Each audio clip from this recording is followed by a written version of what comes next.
Bună și bine ați venit pe canalul Biblioteca Maiei. Astăzi o să fac o altă recenzie la cartea Eros și Valea Răbdării, scrisă de Alec Belenche. Este o carte foarte frumoasă pe care eu am citit-o cam în 2 ore și mi-a plăcut extrem de tare. Are niște imagini de toată frumusețea și 116 pagini. Arată foarte bine imaginile. Imediat o să vă arăt niște imagini. Uitați cum este aceasta. Sunt o grămadă de imagini foarte frumoase. Asta este una dintre preferatele mele.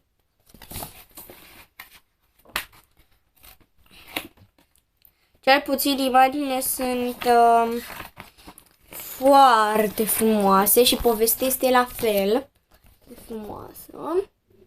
Este și un al doilea volum, o să vi-l prezint cu altă ocazie, deoarece merită și el. Eu prima am citit volumul 2 pentru că nu-l aveam pe 1 și l-am citit pe ăla, apoi văzând că îmi place,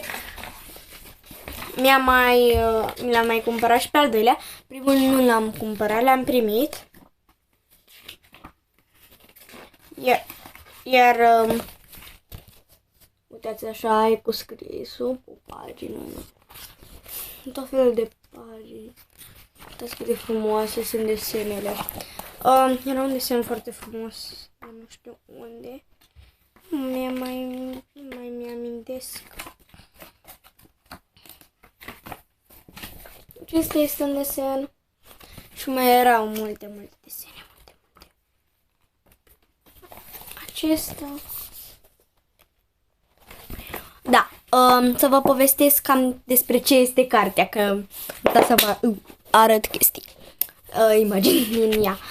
Cartea aceasta este despre un băiat care a plecat într-o aventură, dar nu că a vrut el, a fost nevoit să plece într-o aventură, într-o vale, Valea Răbdării,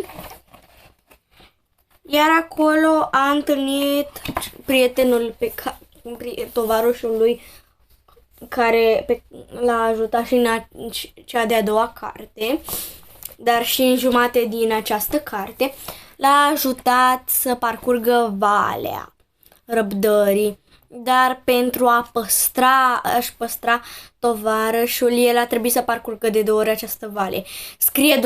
În această carte este povestit doar cum o parcurge odată, dar el la final mai o parcurge odată pentru că vrea să-și păstreze prietenul. S-au ajutat foarte mult unul pe altul. Aici Eros, personajul principal, adică acest băiat, care este de fapt un prinț,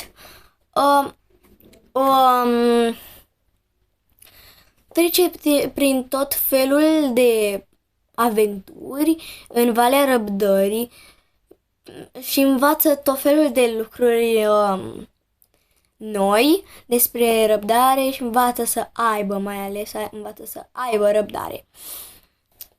Mi-a plăcut foarte mult că Eros a vrut să-și păstreze prietenul și că nu a renunțat la el. Iar recomand această carte foarte mult.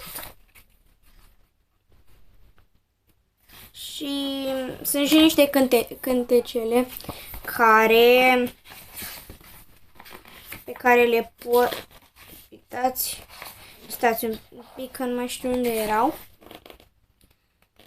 Uite așa.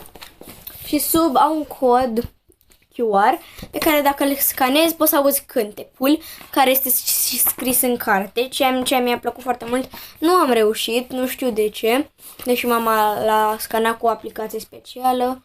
Nu am reușit. Este o carte foarte frumoasă. Eu am citit-o, m-am zis, în cam 2 ore. are 116 pagini magice și o recomand. O găsiți la editura Univers, iar pe cealaltă cred că la Curtea Veche. Nu înțeleg de ce prima este publicată într-un loc, iar cealaltă în alt loc. Pa! Sper dacă v-a plăcut dați like și abonați-vă. Sper că v-a plăcut și ne vedem cu altă ocazie. Pa!